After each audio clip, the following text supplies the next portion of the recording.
आज की जो क्लास है ये एनटीए यूजीसी नेट समाज कार्य जून 2022 की क्लास है। जून 2022 में जो एग्ज़ाम में प्रश्न आने की संभावना बनती है समाज कार्य में, प्रश्नों का पैटर्न जो आता है वो इसी तरीके का होता है। 2004 का ये समाज कार्य में प्रश्न है आपके सामने और हर एक प्रश्न जो है 2 नंबर का होगा। अगर हम बात करते हैं, मैंने 50 क्वेश्चन लिया है आप लोगों के लिए और पहला प्रश्न हमारे सामने यह है कि लॉर्ड बेंटिंग का वर्ष 1829 का नियमन 17 निम्न, ठीक है, 17 निम्न के लिए बनाया गया था। मतलब आप ये कह सकते हो कि 4 दिसंबर 1829 को जो 17वें नियम के अंतर्गत बंगाल में सती प्रथा पे रोक लगा दी गई थी। बंगाल में जो सती प्रथा पे रोक लगा दी गई थी वह राजा राम मोहन राय के प्रयासों के ही फलस्वरूप लॉर्ड विलियम बेंटिक ने ऐसी क्रिया प्रतिक्रिया जिक्र किया था 4 दिसंबर 1829 को। कौन सा ऑप्शन सही मानोगे आप लोग, बताइए। इसमें ऑप्शन नंबर ए आप सही मान रहे हो कि सती प्रथा पे रोक लगाने के लिए, तो बहुत बढ़िया जवाब आप लोग दे रहे हो। ऑप्शन आपका ए वाला ही सही माना जाएगा, ठीक है। यहाँ अगर हम बात करते हैं यहाँ पे, तो ऑप्शन नंबर आपका पहला ही सही है, सती पर रोक लगाने के लिए। देखिए, मैंने आप लोगों को पढ़ा चुका हूँ, मैं थोड़ा सा एक बार बता देना चाहता हूँ, आप लोग उसको ध्यान से सुन लीजिए। जैसे एग्जाम में ऐसे भी प्रश्न बनते हैं कि ब्रह्म समाज की स्थापना किसने की है, तो राजा राम मोहन राय, कलकत्ता में सन 1828 में, इसको आप ध्यान रखिएगा। और आर्य समाज पूछता है तो स्थापना 1875 में यानी 1875 में। नाम आता है मुंबई का, मुंबई में इसकी स्थापना हुई थी स्वामी दयानंद सरस्वती के द्वारा। नोट करते रहिएगा, समझते रहिएगा अच्छे से और रिपीट करते रहिएगा। रामकृष्ण मिशन की बात अगर होती है तो स्वामी विवेकानंद का नाम आता है, कलकत्ता के बेंगलोर में इसकी स्थापना की गई थी। बात करते हैं थियोसॉफिकल सोसाइटी की, तो जिसका मुख्यालय न्यूयॉर्क में है और भारत में मुख्यालय की बात करता है तो मद्रास अडियार में है, जो 1882 में यानी 1882 में जो लाया गया था। ये वहीं से ये प्रश्न बनाया गया था और ये बेसिकली सामाजिक कुप्रथा है, सती प्रथा सामाजिक कुप्रथा है। और सामाजिक कुप्रथा की अगर हम बात करते हैं तो भारत में सती प्रथा का जो प्रथम अभिलेख था वो 510 में आया था, आप सबको मालूम होगा। और वो अभिलेख कौन सा था, उस अभिलेख का नाम था यरड़ अभिलेख। नोट करिएगा, समझने की कोशिश करिएगा। सबसे पहले 15वीं शताब्दी में कश्मीर के शासक सिकंदर ने इस प्रथा को बंद कर दिया था, सती प्रथा को, 15वीं शताब्दी में। पुर्तगाली वायसराय की अगर हम बात करते हैं तो अल्बुकिर्क, ये एग्जाम में नहीं आएगा, ठीक है, लेकिन कश्मीर याद रखिएगा और भारत की सती प्रथा का भी प्रथम अभिलेख वाला भी याद रखिएगा। बात यहाँ पे करते हैं राजा राम मोहन राय ने, उनके फलस्वरूप लॉर्ड विलियम बेंटिक ने 4 दिसंबर 1829 को 17वें नियम के अंतर्गत बंगाल में सती प्रथा पर रोक लगा दी गई थी। इसलिए आप कहेंगे ऑप्शन नंबर ए को, सती पर रोक लगाने के लिए था, ठीक है। याद रखेंगे, इंपॉर्टेंट चीजें थी जो मैंने अभी आप लोगों को बताया है, ठीक है। ध्यान दीजिएगा। क्वेश्चन नंबर 2 पे आते हैं। कहता है निम्न कथनों पर विचार करिए और निम्न कोडों के अनुसार अपना उत्तर चुनिए। कथन मतलब आ यानी ए, द पुअर लॉज को इंग्लैंड में बनाया गया था। क्या इस बात से सहमत है? जी। यदि आप कह रहे हैं कि 1601 में अगर ये सत्य है तो ये भी आपको ध्यान रखना है कि ये भी आपका स्टेटमेंट, कथन जो कहलाएगा वो आपका सत्य माना जाएगा, ठीक है। तो इंग्लैंड में ये बेसिकली बनाया गया था। आगे अगर हम बात करते हैं, निर्धनों को अधिक अच्छी कार्य संबंधी परिस्थिति, ठीक है, प्रदान करने हेतु, और ये 1601 जो द पुअर लॉज था ये इसी से संबंधित था। तो मैं कहूँगा कि इसकी व्याख्या भी हो रही है, तो इसलिए आप लोग ध्यान रखिएगा, ये दोनों स्टेटमेंट सही हैं और जो यहाँ पे रा है वह आ की व्याख्या कर दे रहा है, इसलिए ऑप्शन नंबर आपका ए वाला करेक्ट होगा। 2-3 बातें इंग्लैंड के परिप्रेक्ष्य से याद रखिए। इंग्लैंड में बेसिकली पहली बार भीख मांगना वर्जित था, भीख मांगना वर्जित था। ऐसा एक संसद द्वारा अधिनियम पारित किया गया था, वह वर्ष था 1556। Very very most important point आप सबके लिए। इसमें बीमार गरीब की सहायता करने से संबंधित था। आगे अगर हम बात करते हैं दूसरा एक इंग्लैंड के परिप्रेक्ष्य से ही, तो एक था 1547 यानी 1547 में पारित एक अधिनियम के अनुसार ये कहा गया कि स्वास्थ्य जो भीख मांगने के, जिसे स्वस्थ भीख मांगनों के शरीर में चिन्ह गुदवाना था, ऐसी एक क्रिया प्रतिक्रिया संचालित की गई थी इंग्लैंड में सन 1547 में, 1547 में। याद रखिएगा, ये सारे के सारे आप लोगों के लिए इंपॉर्टेंट चीज़ें मैं बता रहा हूँ। एक और इंग्लैंड के बारे में जितनी चीज़ें हैं मैं बता देता हूँ। दूसरा है 1576 में सुधार गृह स्थापित, जिसमें पटसन, पटुआ, लोहा एकत्रित करने से संबंधित में सुधार गृह स्थापित किया गया था 1576 में। ये भी इंग्लैंड का ही है।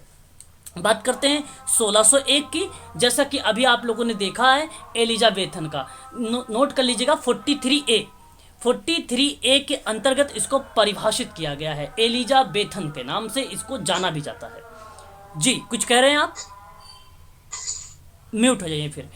तो ये 3 प्रकार के बेसिकली निर्धनता के बारे में बात करता है। एक स्वस्थ शरीर निर्धन, दूसरा शक्तिहीन निर्धन, तीसरा आश्रित निर्धन। इस चीज को आप ध्यान रखिएगा। एक और पॉइंट समझिएगा, 1662 में द लॉ ऑफ सेटलमेंट पारित किया गया था। इस चीज को आप ध्यान रखिएगा।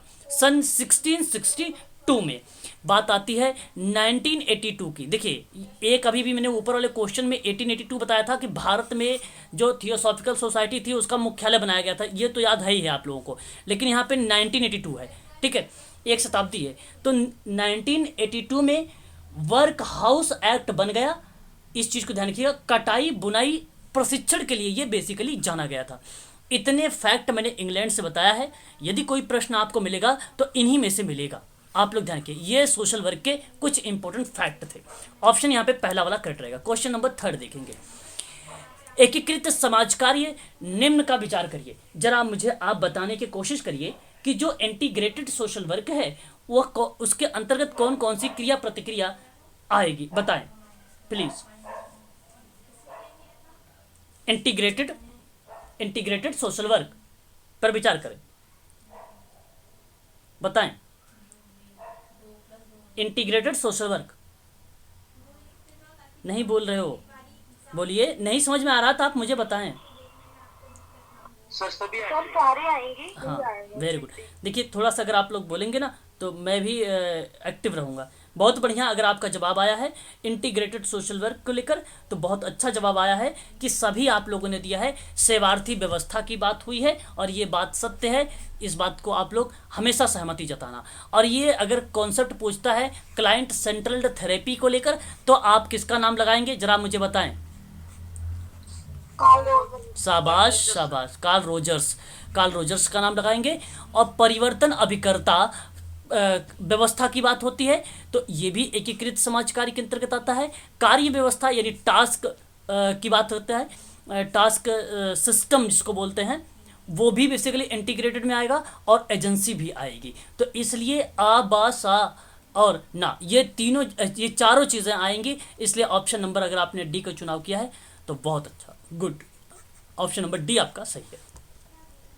क्वेश्चन नंबर 4 देखेंगे, समाज में व्यावसायिक पर्यवेक्षण को सर्वोत्तम प्रकार से निम्न रूप से वर्णित किया जा सकता है। जरा आप मुझे जरा बताएं कि समाज कार्य में कैसे व्यावसायिक पर्यवेक्षण को सर्वोत्तम तरीके से वर्णन कर सकते हो आप, बताएं जरा। क्या पर्यवेक्षित के निष्पादन का मूल्यांकन ही ये व्यावसायिक प्रशिक्षण को सर्वोत्तम प्रकार माना जाएगा? इस चीज से सहमति दिखाएंगे आप? इतना अभी देखिए यहाँ पे ऐसा, अगर हम बात करते हैं आ इसमें भी है, आ इसमें ऑप्शन में, इसमें भी है, 2 में है। तो मैं आपको अगर बता दूं कि पर्यवेक्षित को निष्पादन का मतलब एडिटेड, जैसे आप जानते हैं ना, संपादक, निष्पादन, समापन, ऐसी प्रतिक्रिया का मूल्यांकन करना कोई व्यावसायिक पर्यवेक्षण का वो नहीं। जब आप काम में पहले, सबसे पहले जाना जाता है कार्य। आप कार्य करने का तरीका क्या है आपके पास? अगर आपका मान लीजिए एजेंसी है तो आप अगर मुझे रखेंगे तो आप सबसे पहला ये जानना चाहेंगे कि रोहन वो उस काम को करवाते कैसे हैं, आप ये जानने की कोशिश करेंगे। तो इसलिए पहले तो वो होना चाहिए, मूल्यांकन नहीं होना चाहिए। तो सर्वोत्तम तो है ये, ऐसी बात नहीं कि नहीं है मूल्यांकन, लेकिन हमें प्राथमिकता देना है। ये अप्लाइड टाइप के प्रश्न है, इसलिए मैं कहूँगा इसको अभी आ को सही मत करिएगा, ठीक है, गलत मानिएगा। पर्यवेक्षित व्यक्ति कोई त्रुटि ना करे इसे सुनिश्चित करता है। देखिए इस बात से तो आप लोग सहमत रहना कि पर्यवेक्षित व्यक्ति कोई त्रुटि ना करे इसे सुनिश्चित करना ये सत्य है, लेकिन कहीं ना कहीं जब डेटा हमें सही तरीके से नहीं मिलता है तो हमें उसमें मॉडिफिकेशन करना पड़ता है ना। अप्लाइड टाइप के प्रश्न है, इस तरीके के विचार हम करेंगे अपने मन में, तो इसलिए हम इसको भी प्राथमिकता अभी नहीं देंगे। तो इससे बढ़िया तो ए वाला है, बा से अच्छा ऑप्शन नंबर आ वाला बहुत बेटर है आपका। अगर हम बात करते हैं सी वाले पॉइंट को, समाज कार्य का ज्ञान दक्षता मूल्य प्राप्त करने के पर्यवेक्षित की सहायता करनी चाहिए। क्या ये बताइए जरा, समाज कार्य वैज्ञानिक ज्ञान पर, कौशल पर, कुशलताओं पर, प्राविधिक विधियों पर या टेक्निक पर, मूल्यों पर आधारित है समाज कार्य? बताइए। जब ये व्यावसायिक समाज कार्य है तो ये इसलिए आपका ये सा सही है। तो सा तो मैं बता दूं आपको, ना तो इसमें है और ना ही, अच्छा आपका ए तो कंफर्म हो गया कि नहीं होगा, सा इसमें है।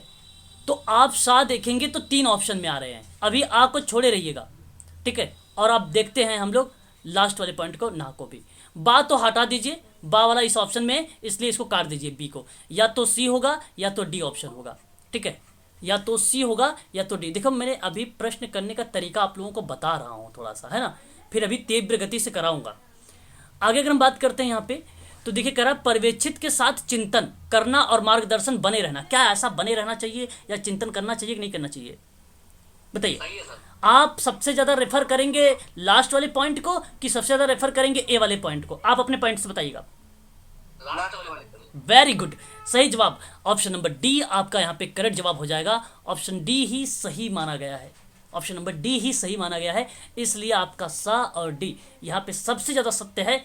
यहाँ पे सारे सही हैं, गलत कोई भी नहीं है, लेकिन हमें चूज करना था प्राथमिकता के आधार पे कि 99% कौन सा सही है। ये आपका सा वाला और ना वाला, ऑप्शन नंबर डी सही रहेगा, ठीक है।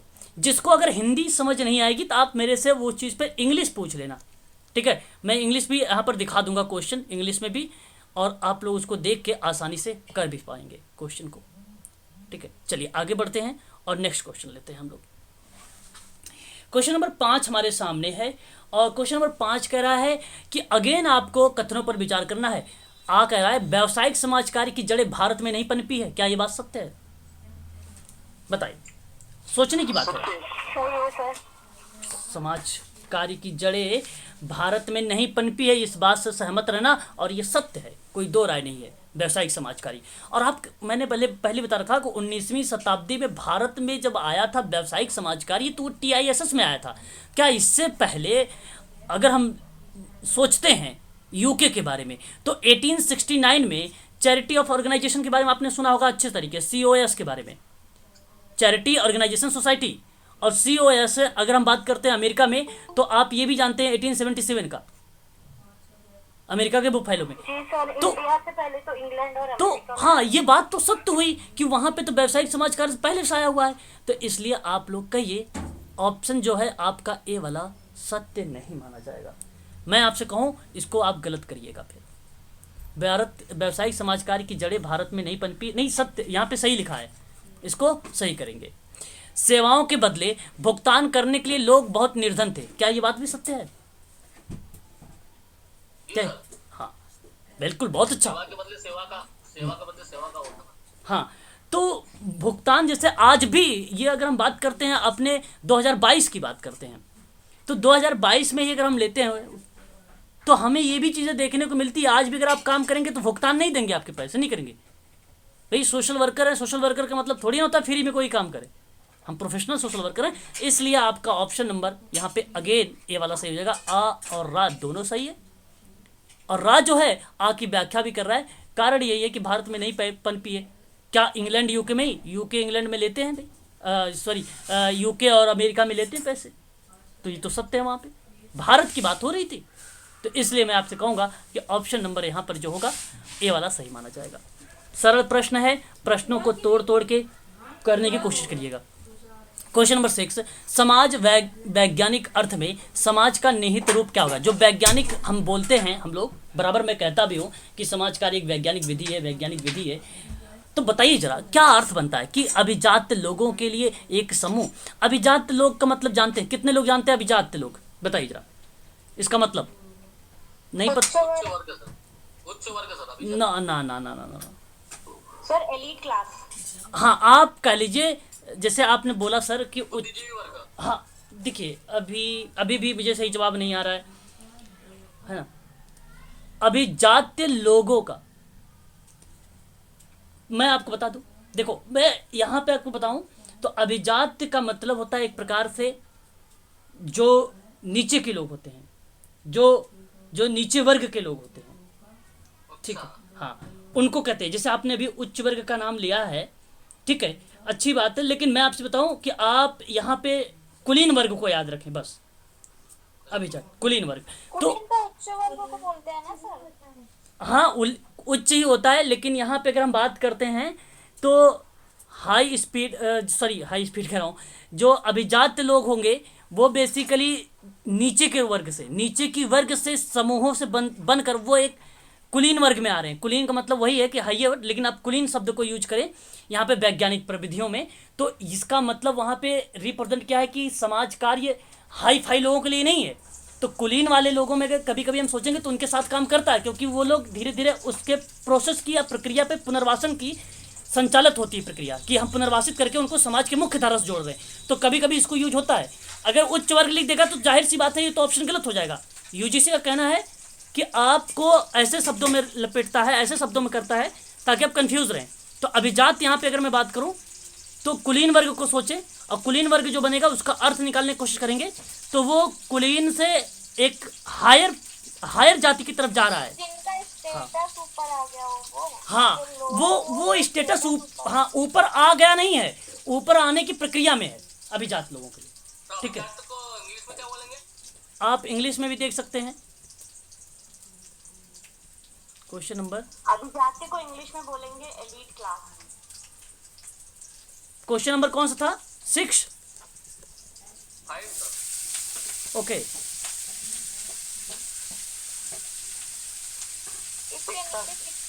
सिक्स है।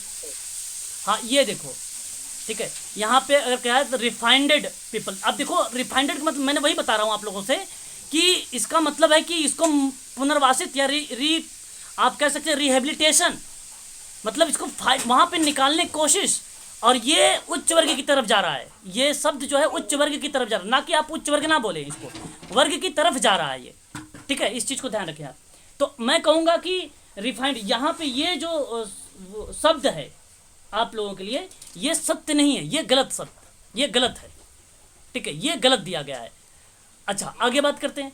एक संगठन जिसके द्वारा कुछ रचनात्मक गतिविधि की जाए, क्या उसके साथ वैज्ञानिक का मतलब बनता है? वैज्ञानिक अर्थ ये बनता है? गलत है ये भी, कि एक संगठन कोई रचनात्मक गतिविधियां अगर करेगी तो उसको वैज्ञानिक अर्थ दे देंगे। नहीं नहीं नहीं थे उसमें। अगर हम बात करते हैं यहाँ पे सी को लेकर, संबंधों का एक जाल को लेकर, तो मैं आपको बताऊं सामाजिक संबंधों का एक जाल है। और ये बात अगर हम समाजशास्त्री विद्वान का नाम लेते हैं तो आपको अच्छे तरीके से पता होगा, मैकाइवर पेज का।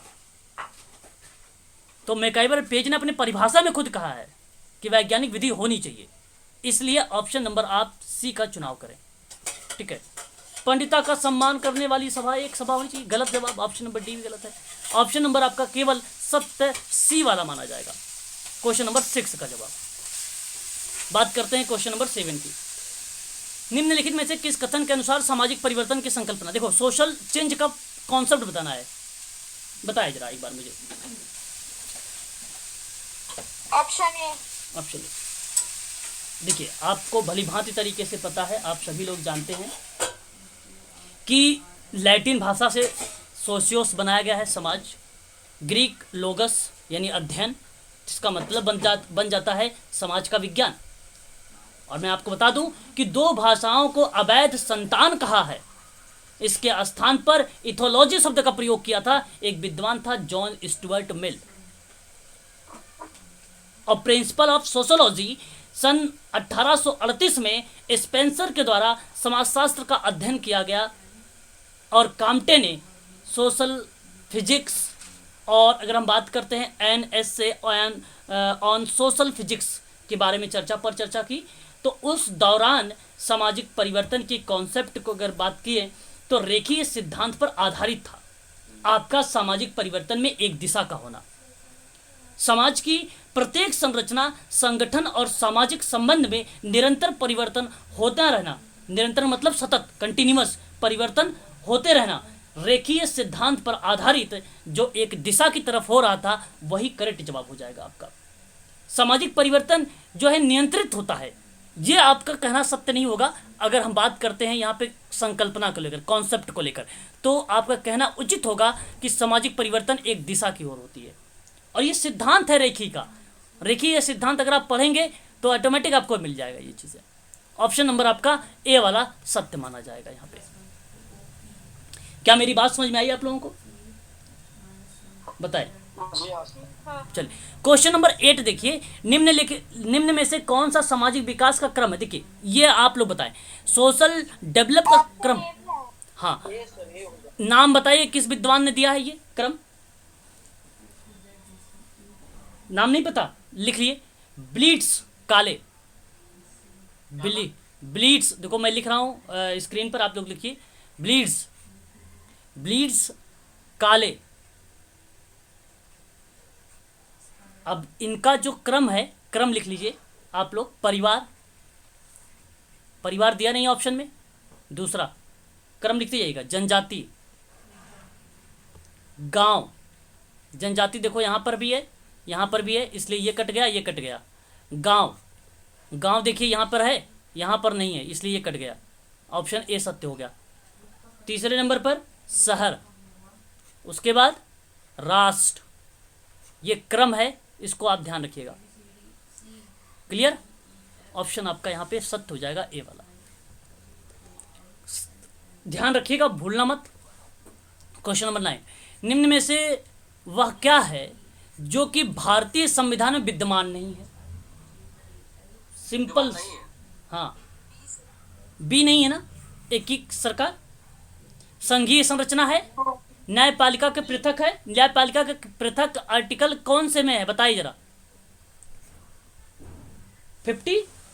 50 अनुच्छेद 50 में है कि नहीं न्यायपालिका का पृथक?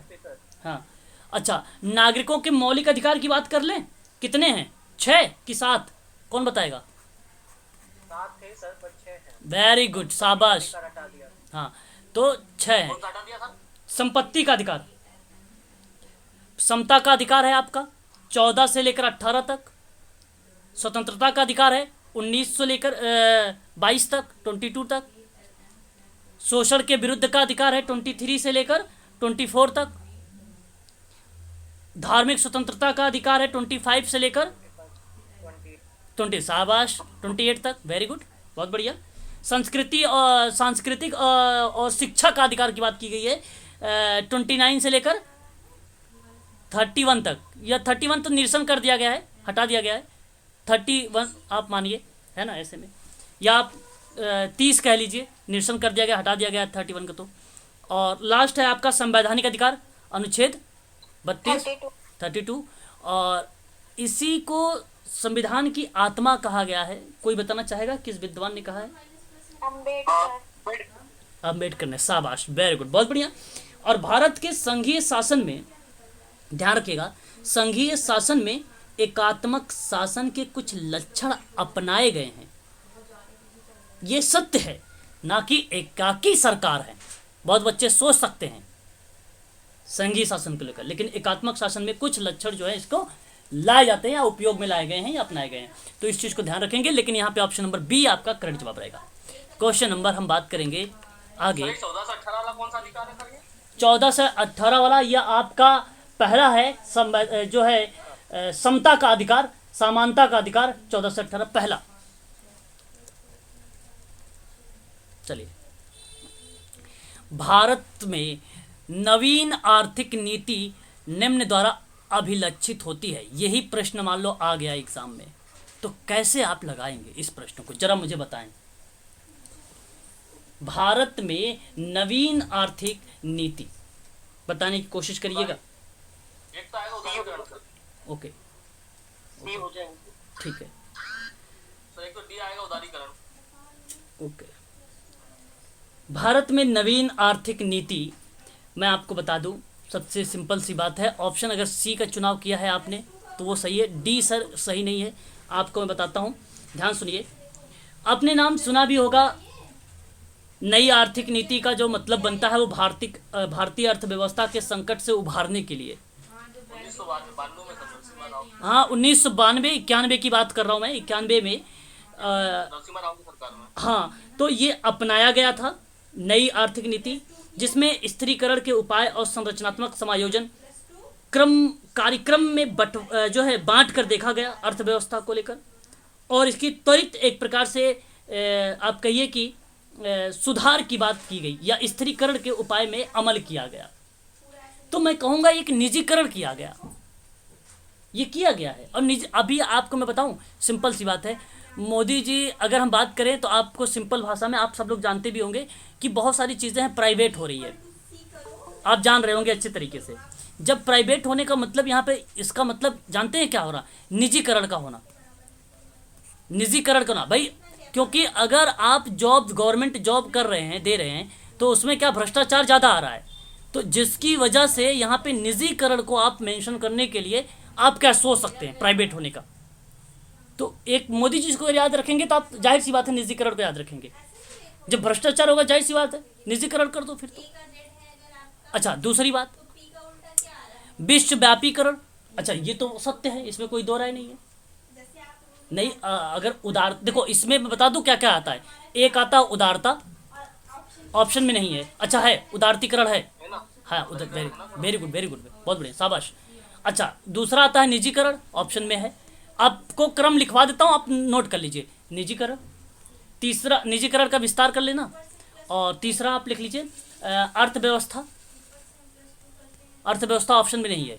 और बाजार हितैषी बाजार हितैषी है ना, ऑप्शन में नहीं है, नोट करते रहिएगा। और आधुनिकीकरण, आधुनिकीकरण ऑप्शन में है, नहीं है, नोट कर लीजिएगा। नई सार्वजनिक क्षेत्र नीति, सार्वजनिक क्षेत्र, अच्छा विश्वव्यापी है। अच्छा, बात वही है, ठीक है, विश्वव्यापी है तो विश्वव्यापी है। अच्छा, उसके बाद आपका अगर आता है विश्वव्यापी के बाद वित्तीय सुधार, वित्तीय सुधार। अच्छा, वित्तीय सुधार वही है, अर्थव्यवस्था वाला ही कर देना, ठीक है ना। हो सकता है अर्थव्यवस्था बजाय कि आपको वित्तीय सुधार दे दे। और उसके बाद राजकोषीय सुधार। इतनी पॉइंट अगर याद रहेगी तो आप आसानी से ऐसे प्रश्न कर लेंगे। तो ये हैं कुछ नई आर्थिक नीति के लक्षण। सुरक्षा तंत्र नहीं है, केवल ऑप्शन सी आपका सही माना जाएगा, आ बा और डा। हाँ, वेरी गुड, बहुत बढ़िया। वेरी वेरी मोस्ट इंपॉर्टेंट सवाल, स्टार। चिकित्सा के प्रकार, और ये लखनऊ मेडिकल सोशल वर्क के लिए भी है। तो चिकित्सा के प्रकार और प्रवास जो है प्रवर्तक के नाम बताइए जरा, सेवार्थी केंद्रित, ठीक है। अब सुन लीजिए, अब देखिए जरा, आ का दो कहीं है, पहला। अब बताओ, आप सोचोगे नहीं, 2022 में और की बार मैच मत करना, टाइम बर्बाद मत करना, क्योंकि डीआई वगैरह करना होता है, मैथ वगैरह करना होता है, पैसेज पढ़ना होता है, लगा के आगे बढ़ जाना। लेकिन मैं बताऊंगा, व्यवहार चिकित्सा कौन?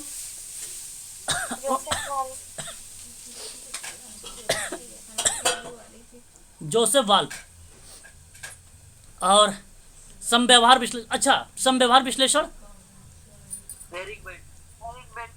वेरी गुड, एरिक बेट। सॉरी, थोड़ा सा दिक्कत हो रही है, ठीक है। अच्छा, एक होता है लेन देन का सिद्धांत, बताइए जरा किसने दिया? विनिमय अगर बोल दूं बात वही है, George homes, George human, note कर लेना। रिलेटिव थेरेपी इंपॉर्टेंट है ये, विलियम गास्कस, ग्लासर, विलियम। ठीक है, ऑप्शन ए सही है। ऐसे आपको प्रश्न करना है, अच्छा प्रश्न था, है ना। चलिए, हमारे सामने क्वेश्चन नंबर 12 है। कह रहा है सूची 1 और सूची 2 से हमें मैच करना है। एक में आपका अंतरक्षेप का अंतर दिया गया है, दूसरे में आपको दिया गया है सामाजिक कार्यकर्ता की क्रियाएं। ये जानते हैं आप लोग समाज के स्तर कितने लोगों को पता है, बताइए। Yes sir. Level of social, है ना। हाँ, तो आप में से जरा कोई मुझे बताएं कौन कौन से इसके जो है लेवल हमें देखने को मिलते हैं। सर लघु स्तर ये शिशु वाला आएगा। ओके, हो, ठीक है। और सर मध्य वाला कैंसर वाला आएगा। ओके, बेहद में ये जल संग्रह। चलो कोई बात नहीं, मैं आपको बता देता हूँ, आप लोग उसकी टेंशन ना ले। अब ध्यान से मेरी बात को समझिए। बहुत बढ़िया रूपम, शाबाश। आगे अगर हम बात करते हैं, देखिए यहाँ पे एक लघु स्तर है, ध्यान रखेंगे आप सभी लोग। ये समाज के स्तर है 3, जिसको हम बोलते हैं माइक्रो, MI लगा के, ठीक है। माइक्रो, माइक्रो होता है ये, और ये मध्य होता है मीजो, है ना। इसको भी ध्यान रखेंगे आप लोग। अच्छा, जड होता है ये, जड मीजो, ठीक है। और इसके बाद माइक्रो होता है, MA होता है यहाँ पे, ठीक है। तो यहाँ पे केवल I है, यहाँ पे A है, ठीक है। इसी को आप लोगों को ध्यान रखना है। तो ये बृहद, और बृहद अगर हम बात करते हैं, इस चीज़ को आप लोग ध्यान रखिएगा, ये बड़े पैमाने पर समाज की देखने के लिए किया जाता है। और ये जो समाज के देखने के लिए, करने के लिए बात वगैरह होती है ना, तो कैंसर के अम्ल सहायक समूह के साथ कार्य करने वाला होगा जो, ये आपका सही माना जाएगा। यहाँ पे बृहद स्तर पर होता है। और जहाँ पे समूह, समुदाय, संस्थान का अध्ययन होता है, तो वो बेसिकली जन संग्रहण के लिए पंचायत के साथ कार्य करना, ये इसी के अंतर्गत होता है। आप ध्यान रखिएगा, जैसे मैं बोल भी रहा हूँ समूह, समुदाय, संस्थान का अध्ययन, तो आप लिख सकते हैं कॉपी पर, तो ये बेसिकली उसी के अंतर्गत आएगा। एक होता है माइक्रो वाला, ये सामाजिक बातचीत पर केंद्रित होता है, तो इसलिए एक अपंग शिशु के साथ यहाँ पर आप इसको कार्यकर्ता की क्रिया को जोड़ सकते हैं, ठीक है। सर मध्य में तो ग्रुप आएगा ना सर? मध्य में ग्रुप आएगा, बिल्कुल सत्य है, इसमें कोई दो राय नहीं मैडम। तो ये कैंसर वाला तो मध्य स्तर में आ जाएगा ना? नहीं नहीं, कैंसर के अम्ल जो है अम्ल सहायक समूह के साथ कार्य नहीं, आप ये ना सोचें, यहाँ पे कार्य करने का तरीका होता है ना कि कोई समूह को रिप्रेजेंट किया गया है, ठीक है। मैं आपसे ये बता रहा हूँ। तो अब बृहद को आप यहाँ पे बृहद लेवल पर, जैसे हम किसी की मदद करते हैं, कैंप वगैरह लगाते हैं, सारी चीज़ें, तो कम्युनिटी जो आती है वो आपका, उसमें अगर कम्युनिटी को जोड़ के बोलता या आपको ग्रुप में जोड़ कर बोलता, तो मैं इस बात को कहता कि भाई मीज़ो को लगा दो, वो मध्य में आ जाएगा। परंतु यहाँ पे अम्ल सहायक समूह के साथ कार्य करना, ये आपका बृहद लेवल पर होगा, बड़े पैमाने पर होगा समाज कार्य के देख रेख के लिए, तो इसलिए आपका बृहद कैंसर के लिए होगा। ऑप्शन नंबर आपका ये वाला 70 रहेगा, ठीक है। इस चीज़ को आप ध्यान रखेंगे, ठीक है मैडम, समझ में आया? हाँ, तो इस चीज़ को आप ध्यान रखेंगे, ठीक है। चलिए आगे बढ़ते हैं। इस प्रश्न को आप समझ गए होंगे भली भांति तरीके से, मैं आशा करता हूं आप लोगों से। और नेक्स्ट प्रश्न लेता हूं। अच्छा, ऑप्शन बता दीजिए, 1 2 3 4 ऑप्शन, आपका पहला वाला सही हो जाएगा इसका। आगे बढ़िए। देखिए एक प्रश्न और है, बहुत ज़्यादा इंपॉर्टेंट है, जो है अगर हम बात करते हैं लखनऊ मेडिकल सोशल वर्क के लिए, तो कह रहा है कि चिकित्सा की गेस्टाल्ट प्रणाली के साथ निम्न में से कौन सा संबंध है, किसका, किससे साथ? जी, ओके।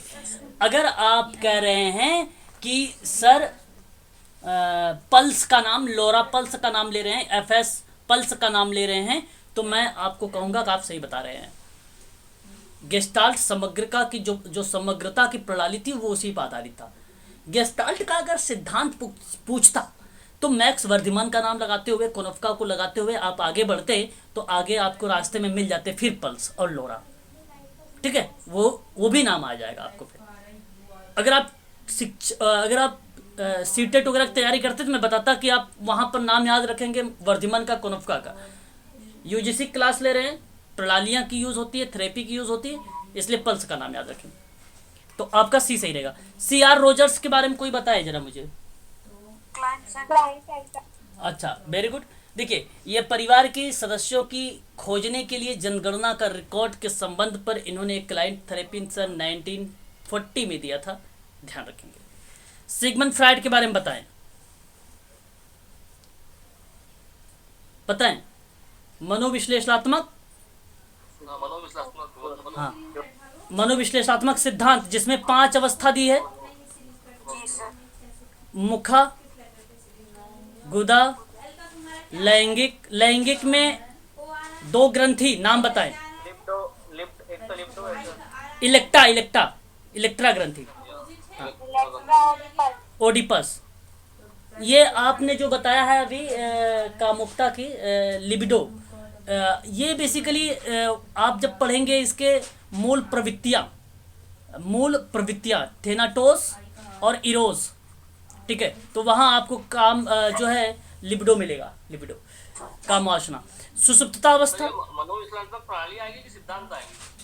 सिगमंड फ्राइड नहीं, सिगमंड फ्रॉइड प्रणाली नहीं, प्रणाली अब देखो मनोविश्लेषणात्मक प्रणाली भी अगर आता है या मनोविश्लेषणात्मक सिद्धांत भी आता है, दोनों बात इसी की है, ठीक है, सिद्धांत प्रणाली दोनों बात एक ही है, ठीक है।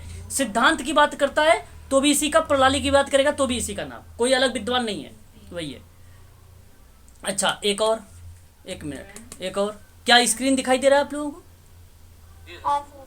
1 मिनट, लेकिन मुझे नहीं दिखाई दे रहा है। हाँ, एक क्या बोलते हैं बीच का लेटर छोड़ के इसकी क्या स्क्रीन, हाँ, बीएफ स्किनर का नाम बताइए जरा, बीएफ स्किनर। अगर हम साइकोसोशल थ्योरी। बीएफ स्किनर सबसे ज्यादा अगर कोई फेमस काम किया है तो मॉडिफिकेशन का, मॉडिफिकेशन। हाँ, और इनके साथ ये इतने महान सज्जन हैं कि इन्होंने ओसीटी दे दिया था। कोई बताएगा इसका पूरा नाम? ओसीटी, ऑपरेंट, ऑपरेशन नहीं मैम, ऑपरेंट कंडीशनिंग थ्योरी, नहीं थेरेपी नहीं, थ्योरी, थ्योरी है, ठीक है, याद रखेंगे। अच्छा, इसको हिंदी में कहते हैं सक्रिय अनुबंधन का सिद्धांत, सक्रिय अनुबंधन का सिद्धांत, ठीक है। पावला के साथ मिलके दी थी वही? नहीं, पावलाव के साथ नहीं, इनका अलग है, पावलाव का अलग है, पावलाव के साथ नहीं थे ये, ठीक है। पावलाव का क्लासिकल कंडीशनिंग थ्योरी। हाँ, सीसीटी थी, 1904 में आई थी सबसे पहली। अगर कोई लर्निंग थ्योरी आई है तो किसने दिया बताइए जरा, सबसे पहले बताइए, सबसे पहले कौन दिया है थ्योरी लर्निंग का, सीखने का? अरे भाई, पावलाव, इवान पैट्रिक पावलाव पूरा नाम है, आईपी पावलाव, ठीक है। चलिए आगे बढ़िए और नेक्स्ट क्वेश्चन लेते हैं, है ना। क्वेश्चन नंबर अगर हम बात करते हैं यहाँ पे 14 नंबर पर, 14 नंबर पर देखिए, कह रहा है कि पारंपरिक हिंदू धारणा के अनुसार विवाह, अरे बताइए जरा, धार्मिक संस्कार है ना। देखिए कितना आसानी से आपको जो है रिजल्ट मिल गया कि ये एक धार्मिक संस्कार के अंतर्गत रख रहे हैं आप। क्वेश्चन नंबर 14 का सही जवाब ऑप्शन नंबर बी आपका माना जाएगा। अच्छा, तब फिर बताइए, एक रूमानी मिलन क्या होता है? किसी को मालूम है? एक रूमानी बता दूं मैं, एक स्वतंत्र संघ, कानूनी या धार्मिक मान्यता या विनियमन के बिना 2 या 2 से अधिक व्यक्ति के बीच एक रूमानी मिलन है। और वो बेसिकली इंग्लिश अगर आप देखेंगे तो रोमांटिक यूनियन आएगा, रोमांटिक यूनियन, है ना, तो उसको मिलता है। लेकिन यहाँ पे ये है ही नहीं, ये तो कोई होता ही नहीं, ठीक है। बात करते हैं संविदा के बारे में, कॉन्ट्रैक्ट इसको बोल जी, मुस्लिम धर्म में आते हैं कॉन्ट्रैक्ट सर, मुस्लिम धर्म में एक संविदा। अच्छा, तो बेसिकली यहाँ पे अगर हम बात करें तो ये एक भारतीय अनुबंधन एक्ट है, संविदा एक एक्ट है सन 1872 का, 1872 का। तो उसमें अगर हम बात करते हैं, जैसे अभी आपने मुसलमान बताया आपने, जैसे इकरारनामा है ना, इकरारनामा, अनुबंधन, और या आप ये कह लीजिए कि यह एक ऐसा कानून जो बाध्यकारी समझौता है ना, समझौता जो अपने पक्षों के बीच अधिकारों और कर्तव्यों को परिभाषित करता हो, इकरारनामा या संविदा, ऐसी चीजों को बोलते हैं। तो ये इसको कहते हैं, हाँ, है ना। और ऑप्शन डी में देखेंगे, अच्छा उपरोक्त में से कोई नहीं, ये तो होगा ही नहीं फिर, तो ऑप्शन नंबर बी आपका यहाँ पे सही हो जाएगा, ठीक है, ध्यान रखेंगे। चलिए बहुत बढ़िया, कर तो बहुत अच्छे रहे हो अभी आप लोग यहाँ पे, और मैं आशा करता हूँ कि शायद ही एक आधी प्रश्न आप लोग गलत हुए होंगे, नहीं तो अभी तक आप लोग सही कर रहे हो ये पेपर। अच्छा, क्वेश्चन नंबर 15 की बात कर लेता हूँ। निम्न कथनों पर विचार करेंगे और निम्न कोड के अनुसार हम उत्तर देंगे। कथन कर रहा है कि एक स्वस्थ परिवार का अनिवार्य अभिलक्षण है कि इसकी संहिति अच्छा, अब यहाँ पे आपको बता दूं, क्या आपको ये लग रहा है, अच्छा संहिति का मतलब क्या होना चाहिए? संहिति का मतलब सहित रिप्रेजेंट करना। मैं अगर कहता हूं कि स्वास्थ्य परिवार के लक्षण सहित परिभाषित कीजिए, ठीक है, तो ये मैटर वैसी चीज को बताता है। तो मेरा कहने का मतलब है कि एक स्वस्थ परिवार के लिए अनिवार्य अब लक्षण क्या है, इसकी संहिति। अच्छा इंग्लिश देख लो वरना आप कंफ्यूज रहेंगे, है ना। बोल दिया करो अगर इंग्लिश देखना भी है, और नहीं बोलोगे तो कैसे मजा आएगा। देख लीजिए एक बार इंग्लिश भी, ताकि आपको समझ में भी आता रहे, है ना। देखिए क्या लिखा हुआ है। कॉम्प्रिहेंशन मतलब आप क्या क्या बोल सकते हैं, या आप यहाँ पे अगर हम बात करते हैं जो है इनिशियल फीचर, है ना। तो मेरा कहने का मतलब है एक डिस्क्रिप्टिव के आधार पर आप लोगों को स्वस्थ परिवार के कुछ लक्षण को बताने हैं। क्या वो लक्षण संहिता स्वास्थ्य पालन पोषण को बढ़ावा देगी? जैसे कहने का मतलब, मेरे बात समझ रहे हैं कि नहीं समझ रहे? बताइए एक बार जरा। नहीं समझ रहे ना? नहीं समझेंगे सही है सर। नहीं, उस बात से तो आप, मुझे लग रहा है कि आप लोग सही कहेंगे, लेकिन आप उसको समझने की कोशिश भी करिए। सर इसका मीनिंग ये हो रहा है कि परिवार मतलब कोहेसिव का मतलब तो जुड़ाव होता है ना। ओके, हाँ आप कह सकते हो, हाँ जुड़ाव भी कह सकते हो। इसमें कुछ चीज़ को जोड़ो दो, क्योंकि अगर आप हेल्थ को लेकर सोचेंगे तब जोड़ने का मतलब होगा कि कोई चीज़ को मार्गदर्शन करना, है ना, उनका मार्गदर्शन करना, है ना, कोऑर्डिनेशन बनाना, समन्वय बनाना, उसी को रिप्रेजेंट करता है ये। सशक्ति की बात करना, संयोग जो है संयोगशीलता की बात करना, उसको रिप्रेजेंट करता है संहिति। अब देखो यूजीसी ने अगर दे देता प्रश्न पढ़ते हैं, अगर प्रश्न में ये दे देता, बताता हूं क्या कह देता कि एक स्वस्थ परिवार अनिवार्य अभिलक्षण है उसका संयोगशीलता से है, तो आप कहते कि एक स्वस्थ परिवार का अनिवार्य जो लक्षण है वो संयोगशीलता से है, तो फिर ठीक है, हाँ जो सत्य है। अगर संयोगशीलता के बजाय अगर वो लिख देता कि सामंजस्य जो है एक प्रकार सशक्ति से है, तब भी आप समझ जाते हैं हाँ यार ये तो सही है, सशक्ति से है। और सशक्ति ही स्वस्थ पालन पोषण को बढ़ावा भी देती है। अब आर को देख लीजिए, सशक्ति ही अगर हम बात करें या संहिति की बात करें तो स्वास्थ्य पालन पोषण को बढ़ावा देती है। तो इसलिए मैं आपसे कहूंगा कि 15 वाले का सही जवाब ए वाला होगा। और ये जो पालन पोषण को बढ़ावा दे रहा है ये बेसिकली इसकी व्याख्या भी कर रहा है। ऑप्शन नंबर ए आपका सही रहेगा वहां पे। तो ऊपर अभी लक्षण दिखा कि इन्वॉल्व कर रहा है सशक्ति को लेकर, और नीचे वहां पर उसके लक्षण बता भी दिया पालन पोषण को बढ़ावा देने के, है ना, वो चीजें बन जाए। तो ऑप्शन नंबर आपका ए करेक्ट हो जाएगा। समझ में बात आई कि नहीं आई? बोलो एक बार बोलिए। हाँ सर। चलिए देखिए, संकेत दीजिए आप लोग कि निम्न में से कौन सा व्यक्तिक समाज सेवा का पूर्वानुमान नहीं है। ठीक है, पूर्वानुमान जी, यहाँ पे आपने कहा कि बी।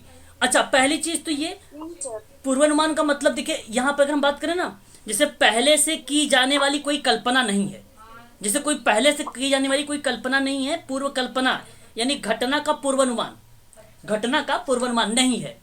ठीक है, तो क्या बताइए जरा, मानव आदरणीय है सर, ये तो है, वेरी गुड। मानव परिवर्तित हो सकता है, ये भी है सर। एग्जाम आप करेक्ट कर सकते हैं इस बार, करेक्ट है।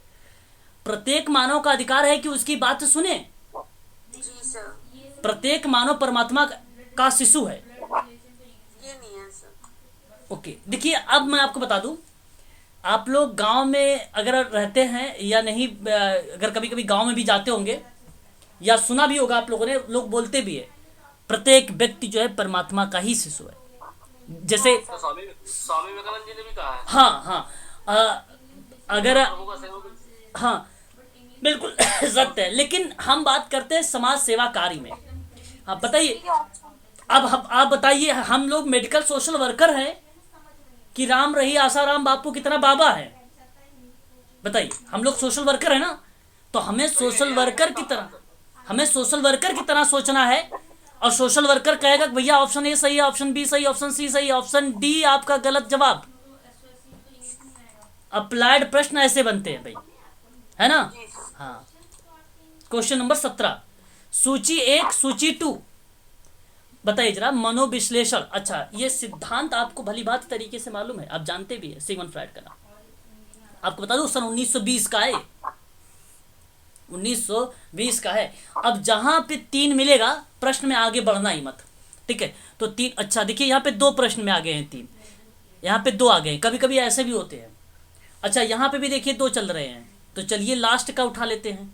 ऐसे में भी देख लिया करो, मैंने देखा तो नहीं, अगर देखा होता तो मैं यहाँ से चलता, फिर तो लास्ट से कर लिया करो।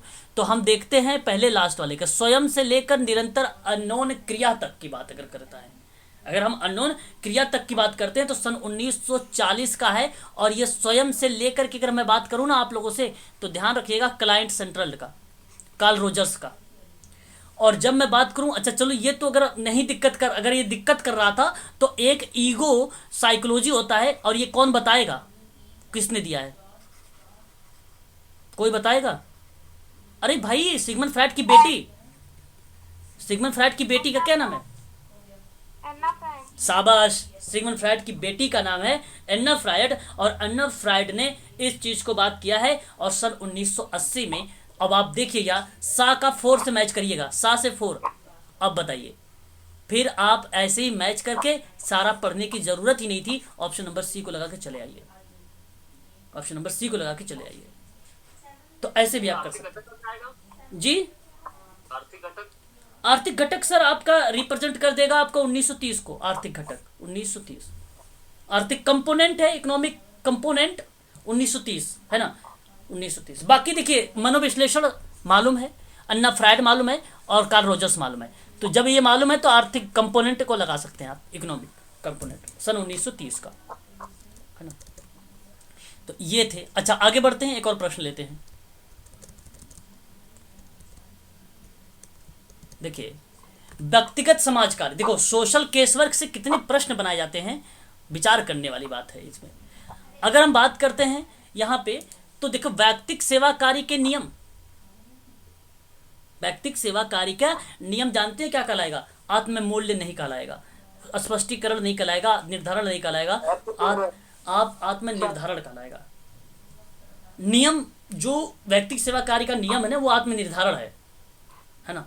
और जो व्यक्तिक सेवा कार्य का टूल्स है, उपकरण है जो, अच्छा आपको मालूम है, जैसे अगर मैं बात आपसे करूं social work technique and tools, है ना, तो ये बेसिकली आपको बता दूं, ये सारे के सारे चाहे केस वर्क में पूछ ले चाहे ग्रुप वर्क में पूछ ले उसी में आएगा। जैसे अगर मैं बात करूं, देखो टेक्निक क्या क्या, टूल्स क्या क्या होता है? Use of self, use of self, ठीक है, use of program, use of, ये जानते हैं क्या, ये टूल्स है, लिख लीजिए अच्छा कॉपी पर, टूल्स है।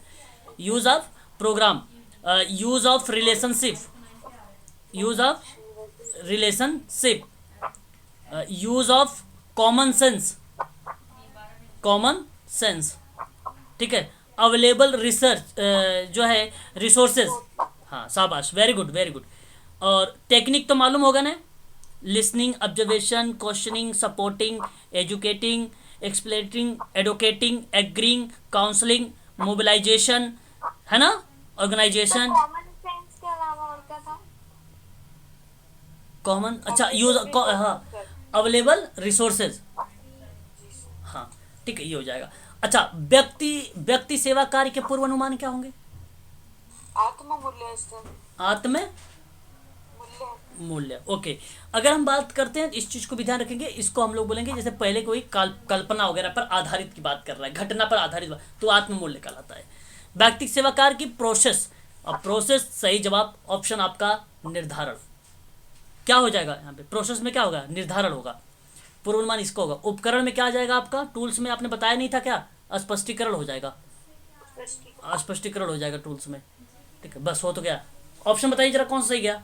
1 का 4, 1 का 4, ऑप्शन नंबर बी। सर इसकी इंग्लिश बता दीजिए। इस इंग्लिश देख लीजिए, 1 मिनट, इंग्लिश भी दिखा देता हूँ आप लोगों को, इंग्लिश भी देख लीजिए। देखिए प्रिंसिपल ऑफ केस वर्क है ना, टूल्स। अच्छा ध्यान रखेंगे ये टूल्स कोई केस वर्क पर ही लागू नहीं होता, मैं बार बार रिपीट कर रहा हूं आप लोगों से। आपका यहां पे अगर मैं बताऊं ना ग्रुप वर्क भी आ जाएगा तो भी आपका क्लियरिफिकेशन से ही होगा, ठीक है, इस चीज को ध्यान रखेंगे। कम्युनिटी आ जाएगी तो भी वही होगा, है ना, समाज कार्य का टूल्स पूछेगा तो भी यही होगा, ठीक है, इस चीज को ध्यान रखेंगे, ठीक है। चलिए